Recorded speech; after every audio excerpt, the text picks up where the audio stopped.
사랑하는 성도 여러분, 오늘 이 시간 하나님의 크신 은혜가 우리 모두에게 함께 하시기를 바랍니다. 혹시 나는 과연 어떻게 하나님의 자녀가 되었을까? 하는 이 근본적인 질문을 스스로에게 던져보신 적 있으십니까?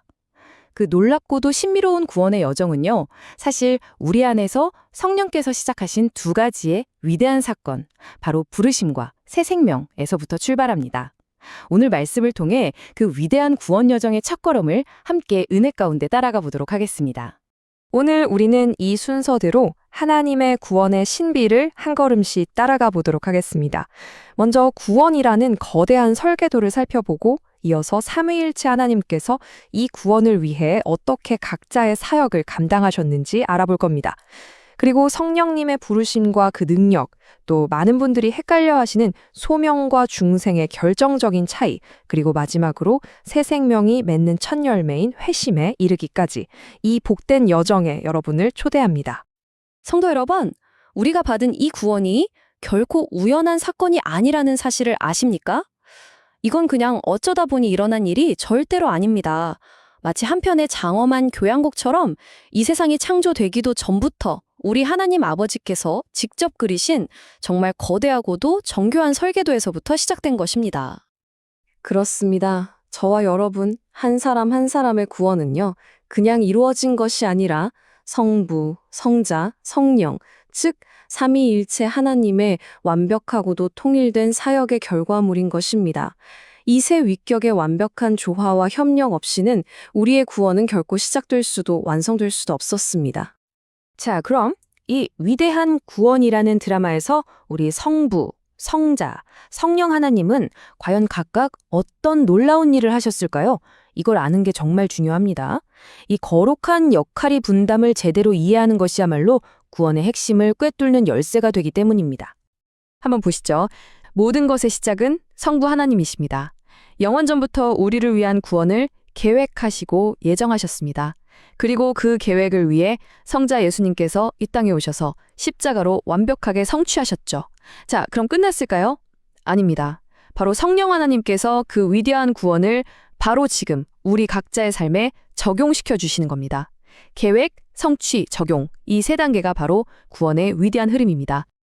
자, 이제부터가 정말 흥미롭습니다. 구원을 우리에게 적용하시는 성령님의 첫 번째 사역, 바로 소명, 즉 부르심에 대해 살펴볼 텐데요. 근데 여기서 우리가 한번 짚고 넘어가야 할 질문이 하나 생깁니다. 이게 얼핏 들으면 좀 헷갈릴 수 있거든요. 말씀을 보면 분명히 우리를 부르시는 분은 성부 하나님이시잖아요. 그쵸? 그런데 왜 우리는 이 부르심을 성령님의 첫 사역이라고 배울까요? 아버지가 부르시는데 왜 성령님의 사역이라고 하는 걸까? 도대체 이 둘 사이에는 어떤 관계가 있는 걸까요? 그 해답의 열쇠는 바로 내적 소명이라는 개념에 있습니다. 한번 상상해 보세요. 성부 하나님께서 밖에서 우리의 마음 문을 두드리며 아무개야 하고 부르십니다. 그런데 우리는 죄로 인해 죽어 있어서 그 문을 열 힘도 의지도 없죠.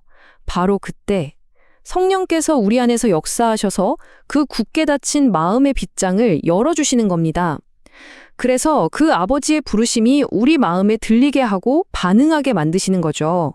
이 강력하고 거부할 수 없는 부르심, 이것이 바로 유효적 소명, 내적 소명입니다. 바로 이겁니다. 정리하자면 부르심의 주체, 그 근원은 성부 하나님이시지만 그 부르심이 단순한 외침으로 끝나지 않고 우리 영혼을 뒤흔드는 효력을 갖게 하시는 분, 그 능력의 집행자가 바로 성령 하나님이시라는 겁니다. 성령님은 하나님의 부르심이 우리 삶에 실현되게 하시는 능력의 하나님이십니다. 자, 그럼 한 걸음 더 나아가 보겠습니다. 많은 성도님들께서 소명과 중생 이 두 단어를 좀 헷갈려 하세요. 사실 거의 동시에 일어나는 일이라 그럴 수 있습니다. 하지만 이 둘 사이에는 아주 결정적인 논리적인 순서와 차이가 있습니다. 이걸 아는 게 정말 중요해요. 이 비유를 보면 소명이 뭔지 아주 쉽게 이해가 됩니다. 영적으로 깊이 잠들어 있는, 아니 사실은 죽어 있는 사람에게 하나님께서 권능의 목소리로 깨어나라! 하고 외치시는 겁니다.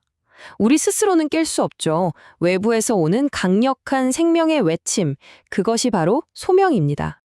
이 표를 보시면 그 차이가 한눈에 들어옵니다. 먼저 소명은 하나님의 행위입니다. 하나님께서 우리를 향해 하시는 일이죠. 영적으로 죽은 우리에게 다가오시는 능력의 행위입니다. 반면에 중생은 그 결과로 우리 안에서 일어나는 상태의 변화입니다. 죽었던 영의 새로운 생명이 창조되는 놀라운 내적인 변화인 것이죠. 그렇기 때문에 순서는 아주 명확합니다. 원인과 결과죠. 죽어있는 우리에게 하나님의 부르심, 즉 소명이 먼저 와야만 합니다. 그 능력의 말씀이 임할 때 비로소 우리 안에서 중생이라는 새 생명의 기적이 일어나는 것입니다. 소명이 원인이고 중생이 결과입니다. 절대 이 순서는 바뀌지 않습니다.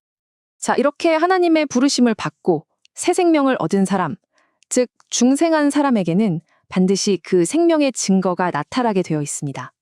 그 새 생명이 맺는 첫 번째 열매, 그것이 바로 회심입니다. 회심이 무엇입니까? 한마디로 삶의 방향 전환, 유턴입니다. 이전에는 죄를 향해, 세상을 향해 달려갔다면 이제는 그 길에서 완전히 돌아서는 것, 이것이 회개입니다. 그리고 거기서 멈추는 게 아니라 이제 하나님을 향해, 그분의 말씀을 향해 나아가는 것, 이것이 바로 신앙입니다. 이 회개와 신앙, 이 두 가지가 함께 일어날 때 우리는 그것을 회심이라고 부릅니다. 사랑하는 성도 여러분, 오늘 말씀을 정리해 보겠습니다.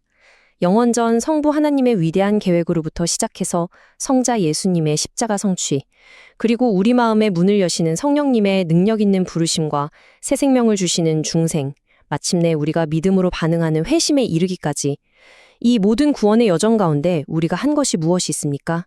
아무것도 없습니다. 우리의 구원은 전적인 하나님의 은혜요 선물입니다. 처음부터 마지막까지 모든 것이 하나님의 주권적의 사랑과 능력으로 이루어진 것입니다. 이 놀라운 은혜를 기억하며 오늘도 그 크신 사랑 안에서 감사와 감격으로 살아가는 저와 여러분 되시기를 주님의 이름으로 축원합니다.